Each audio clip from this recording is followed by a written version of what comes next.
Kasaragod lodge മുറിയിൽ യുവാവിനെ ആക്രമിച്ച് പണം തട്ടിയെടുത്തതായി പരാതി. കച്ചവട ആവശ്യത്തിനായി കാഞ്ഞങ്ങാടെത്തിയ മലപ്പുറം സ്വദേശി സമീറുദ്ദീനെയാണ് ആക്രമിച്ച് പണവും രേഖകളും തട്ടിയെടുത്തത്. 22,000 രൂപയും തിരിച്ചറിയൽ കാർഡും വാഹനത്തിന്റെ രേഖകളും കവർന്നെന്നാണ് പരാതി. ഒരാൾക്ക് കമ്പിയുണ്ട്, അവര് എന്തൊക്കെ എന്നെ ചെയ്തെന്ന് ഒരു പറയാൻ കഴിയില്ല. ആ ജാതി ചെയ്തത് 22,000 റുപ്യുണ്ട്. പിന്നെ അതിന്റെ പുറമെ മേശം എന്റെ വണ്ടിയുടെ ചാവി ഉണ്ടായിരുന്നു. ഇതും യവന്മാരെടുത്തു. അപ്പൊ എനിക്ക് മനസ്സിലായി യവന്മാർ എന്നെ വിടൂല, കൊല്ലുന്നു. സംഭവത്തിൽ 4 പേർക്കെതിരെ ജാമ്യമില്ലാ വകുപ്പ് പ്രകാരം പോലീസ് കേസെടുത്ത് അന്വേഷണം ഊർജിതമാക്കി. അജാനൂർ സ്വദേശി ജിഷ്ണു ഉൾപ്പെടെ 4 പേർക്കെതിരെയാണ് കേസെടുത്തത്. KV ബൈജു ചേരുന്നു കാസർഗോഡ് നിന്ന് വിവരങ്ങളുമായി. ബൈജു, ഒരു കച്ചവട ആവശ്യത്തിനായി എത്തിയ യുവാവിനെയാണ് ലോഡ്ജ് മുറിയിൽ വെച്ച് ആക്രമിച്ച് പണം തട്ടിയെടുത്തത്. ഇതെന്നായിരുന്നു സംഭവം? ഈ പ്രതികളുടെ ഒരു പശ്ചാത്തലം എന്താണ്? ഇതിനു മുൻപ് സമാനമായ രീതിയിൽ ആരെങ്കിലും ഇവർ ഇതേ രീതിയിൽ ആക്രമിച്ച് പണം തട്ടിയെടുത്തിട്ടുണ്ടോ?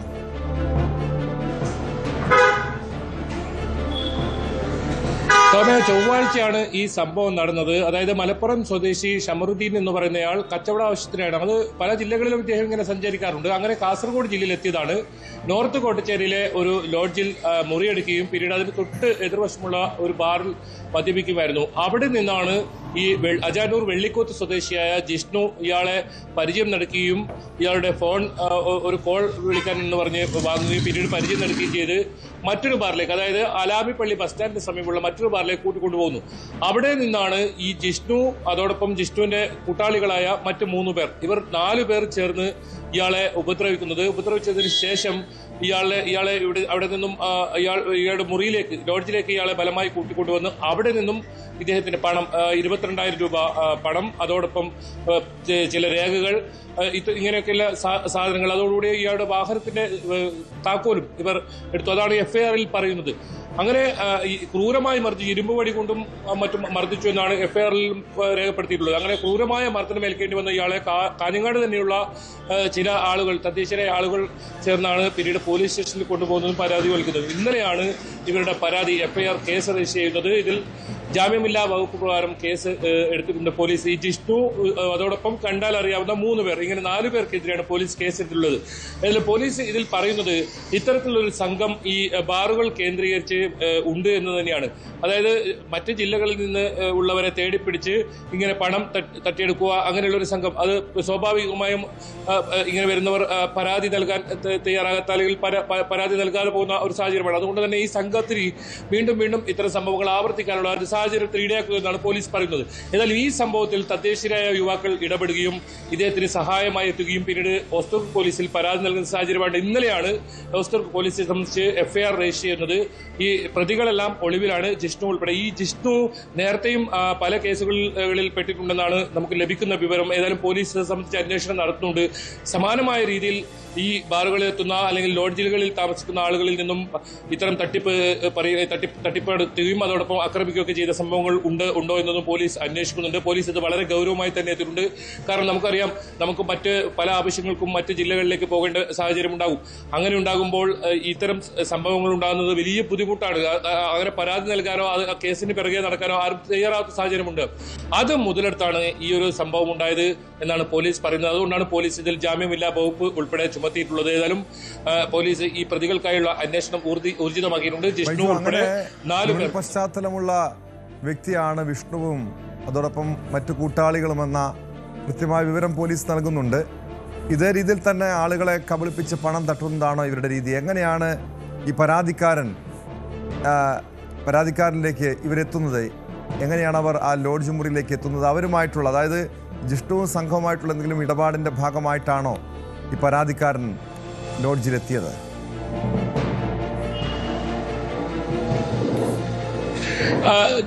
ജിഷ്ണുമായി ഏതെങ്കിലും തരത്തിൽ പരിചയമൊന്നും ഇവർക്കില്ല. ഈ കാഞ്ഞങ്ങാട്ടെ ബാറിൽ വെച്ച് ഇവർ പരിചയപ്പെടുന്നു. മറ്റൊരു 3 അംഗ സംഘം വന്ന് ഇയാളെ ഈ മലപ്പുറം സ്വദേശിയെ ഉപദ്രവിക്കുന്നു. അങ്ങനെ ജിഷ്ണു സഹായിക്കാമെന്ന് പറഞ്ഞാണ് ഇയാളോടൊപ്പം കൂടുന്നത്, വിശ്വസ്തനായി കൂടുന്നു. അങ്ങനെ മറ്റൊരു ബാറിൽ പോയി മദ്യപിക്കാമെന്ന് പറഞ്ഞാണ് അലാമിപ്പള്ളിയിലുള്ള ഒരു ബാറിൽ പോകുന്നത്. അവിടെയും ഇതേ 3 അംഗ സംഘം. പിന്നീടാണ് ഈ സമൃദ്ധിനി ഇത്തരത്തിലുള്ള സംശയം തോന്നിയത്. ഇത് ഇയാളുടെ കൂട്ടാളികൾ തന്നെയാണ്, ഇവർ തന്നെ ചതിക്കുകയാണ് എന്നൊരു സംശയം വന്നത്. പിന്നീടാണ് ഈ ലോഡ്ജിലേക്ക് പോകുന്നത്. ലോഡ്ജിൽ പോയപ്പോൾ അതിന് പിറകെ തന്നെ അവരെത്തുകയും ലോഡ്ജിൽ നിന്നാണ് ക്രൂരമായി ഇരുമ്പ് വടി കൊണ്ടും മറ്റും മർദ്ദിച്ചെന്നാണ് എഫ്ഐആറിൽ പറയുന്നത്. അത് തന്നെയാണ് ഇയാളുടെ പരാതിയിലും പറയുന്നത്.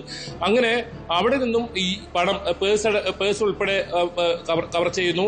അതോടൊപ്പം ഇയാളുടെ മറ്റ് രേഖകൾ, താക്കോലൊക്കെ എടുക്കുന്നു. ഏതായാലും ഈ ജിഷ്ണു ആദ്യം തനിച്ചാണ് ഇയാളുടെ അടുത്ത് വരുന്നതും പരിചയം നടിക്കുന്നതും. പക്ഷേ ജിഷ്ണുവിന്റെ കൂടെ ഒരു ഗ്യാങ് കൃത്യമായി ഉണ്ടായിരുന്നു. ആ ഗ്യാങ് ആണ് പിന്നീട് എത്തുകയും ഉപദ്രവിക്കുന്ന രീതിയിൽ മാറുകയും ജിഷ്ണു സഹായിക്കാൻ എന്ന വ്യാജേന ഈ എന്നെ ആക്രമിക്കാൻ വന്ന ആളുകളെ സഹായിക്കാൻ എന്ന വ്യാജേനയാണ് ജിഷ്ണു ഇയാളൊപ്പം കൂടുന്നത്. പക്ഷേ ജിഷ്ണു ഇവരെല്ലാം ഒരേ കൂട്ടാളികൾ തന്നെയാണെന്നാണ് പോലീസ് പറയുന്നത്.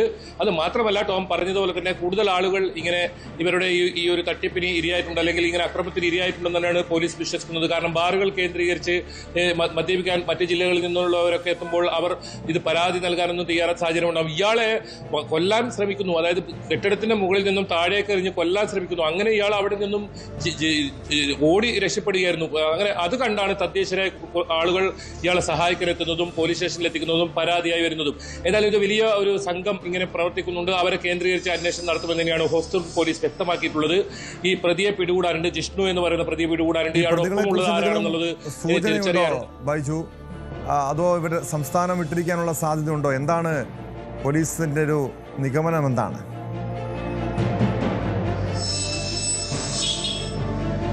ടോമെ, ഈ സൈബർ വിദഗ്ധരുടെ സഹായത്തോടെയാണ് ഇവരെ നോക്കുന്നത്. പ്രത്യേകിച്ച് മൊബൈൽ ഫോൺ ലൊക്കേഷൻ കേന്ദ്രീകരിച്ച് നടത്താൻ അന്വേഷണം ഇവർ നാട്ടിൽ തന്നെയുണ്ട്, ജില്ലയിൽ തന്നെ ഉണ്ട് എന്നാണ് പോലീസ് പറയുന്നത്. ഇവരെ ഉടൻ പിടികൂടാനാകുമെന്ന് തന്നെയാണ് പറയുന്നത്. പ്രത്യേകിച്ച് ജിഷ്ണു, ഈ ജിഷ്ണുവിന്റെ മൊബൈൽ ഫോൺ കേന്ദ്രീകരിച്ചാണ് ഇപ്പോൾ പോലീസ് അന്വേഷണം നടക്കുന്നത്. ഇയാളുടെ വീട്ടിൽ പോലീസ് ഇന്നും അതുപോലെ തന്നെ ഇന്നലെയും പോയെങ്കിലും അവിടെ ഉണ്ടായിരുന്നില്ല എന്നാണ് പോലീസ് പറയുന്നത്.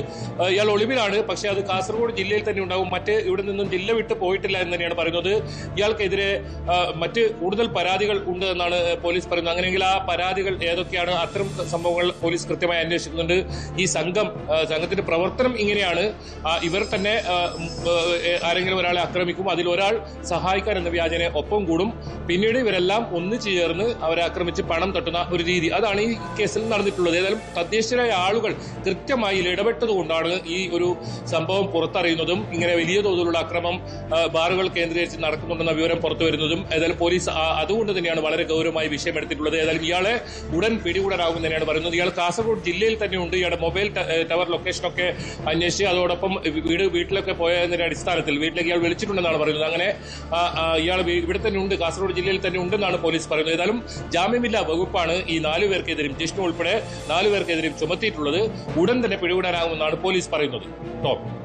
പിന്നെ രീതി ഇങ്ങനെയാണോ ബൈജു? ആളുകളെ വിളിച്ചു വരുത്തി പണം തട്ടിയെടുക്കുക, ഭീഷണിപ്പെടുത്തുക, മർദ്ദിക്കുക, അങ്ങനെയാണോ ഇവരുടെ രീതി? കാരണം ഇതിനു മുൻപ് ഇവർ സമാനമായ രീതിയിൽ ആളുകളെ കബളിപ്പിച്ചിട്ടുണ്ട്, പണം തട്ടിയെടുത്തെന്ന് പറയുമ്പോൾ പോലീസ് മറ്റ് കേസുകളുടെ ഒരു പശ്ചാത്തലം കൂടി പരിശോധിക്കുന്നുണ്ടോ?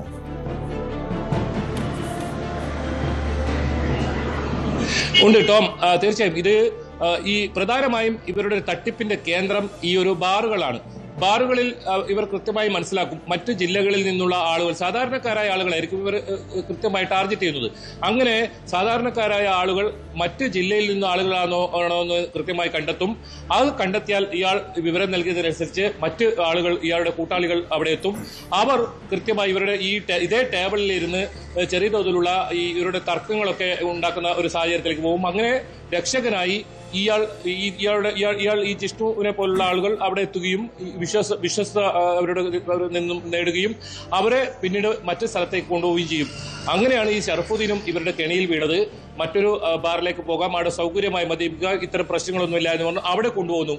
അവിടെയും ഇതേ സംഘം അവിടെ എത്തുന്നു. പിന്നീട് ഇതേ ജിഷ്ണു പറയുന്നു, നമുക്ക് ലോഡ്ജ് മുറിയിലേക്ക് പോകാം, ഞാനും വരാം, അല്ലെങ്കിൽ തങ്ങൾക്ക് അപായം ഉണ്ടാകും ഇവരിൽ നിന്നും എന്ന് പറഞ്ഞാണ് ഈ ജിഷ്ണു പിന്നെയും അവരുടെ കൂടെ കൂടുന്നത്.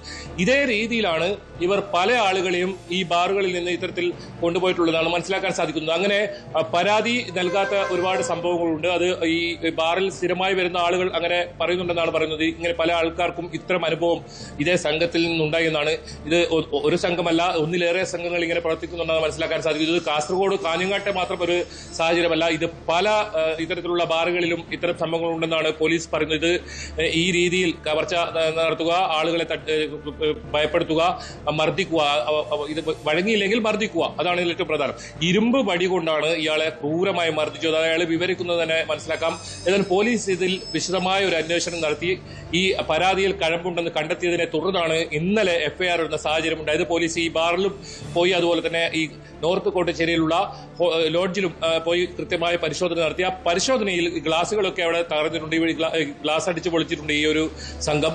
അതെല്ലാം കൃത്യമായി മനസ്സിലാക്കിയതിന് ശേഷമാണ് പോലീസ് ഇപ്പോൾ എഫ്ഐആർ ഇട്ടിട്ടുള്ളത്. ഈ സർഫുദ്ദീൻ ഇപ്പോഴും കാഞ്ഞങ്ങാട് തന്നെയുണ്ട്, അദ്ദേഹം ഇവിടെ തങ്ങുകയാണ്. ഈ പ്രതികളെ ഉടൻ പിടികൂടാൻ കഴിയുമെന്ന് തന്നെയാണ് അദ്ദേഹം പറയുന്നത്. കാരണം അത്രത്തോളം കൊടിയ ഒരു പീഡനമാണ് തനിക്ക് ഏൽക്കേണ്ടി വന്നത്, മർദ്ദനമാണ് ഏൽക്കേണ്ടി വന്നത്. താൻ ജീവനും കൊണ്ട് അവിടുന്ന് രക്ഷപ്പെട്ടു എന്നാണ് അദ്ദേഹം പറഞ്ഞത്. അദ്ദേഹം അവിടെ നിന്നും പുറത്തേക്ക് അങ്ങനെ ഓടി രക്ഷപ്പെട്ടില്ലായിരുന്നെങ്കിൽ ഒരുപക്ഷെ ആ കെട്ടിടത്തിന്റെ മുകളിൽ നിന്നും ഇയാളെ താഴേക്കിട്ട് ഒരുപക്ഷെ വലിയ അപകടം ഉണ്ടായേനെ. എന്നാൽ കൃത്യസമയത്ത് അവിടെ നിന്നും രക്ഷപ്പെടാൻ സാധിച്ചു. പക്ഷെ അപ്പോഴേക്കും ഇയാളുടെ പേഴ്സും ഇയാളുടെ തിരിച്ചറിയൽ രേഖകളും അതോടൊപ്പം ഇയാളുടെ ഒരു പുത്തൻ വണ്ടിയുണ്ട്, ആ വണ്ടിയുടെ താക്കോലും ഈ സംഘം കൈവശമാക്കിയിരുന്നു. അത് എഫ്ഐആറിലും ആ സംഭവം കൃത്യമായി പറയുന്നുണ്ട്. താക്കോൽ ഉൾപ്പെടെ ഈ സംഘം കൊണ്ടുപോയി എന്നത്. ഇരുമ്പ് വടി കൊണ്ടാണ് ഇയാളെ മർദ്ദിച്ചത്. ഏതായാലും ഇയാൾ അവിടുന്ന് രക്ഷപ്പെട്ടില്ലായിരുന്നെങ്കിൽ ഒരു പക്ഷേ ജീവൻ തന്നെ നഷ്ടപ്പെട്ടേനെന്നാണ് കാസർഗോഡ് നിന്നും വിവരങ്ങൾ നൽകിയത്. കൂടുതൽ വാർത്തകൾക്ക് news 18 Keralam YouTube channel subscribe ചെയ്യുക.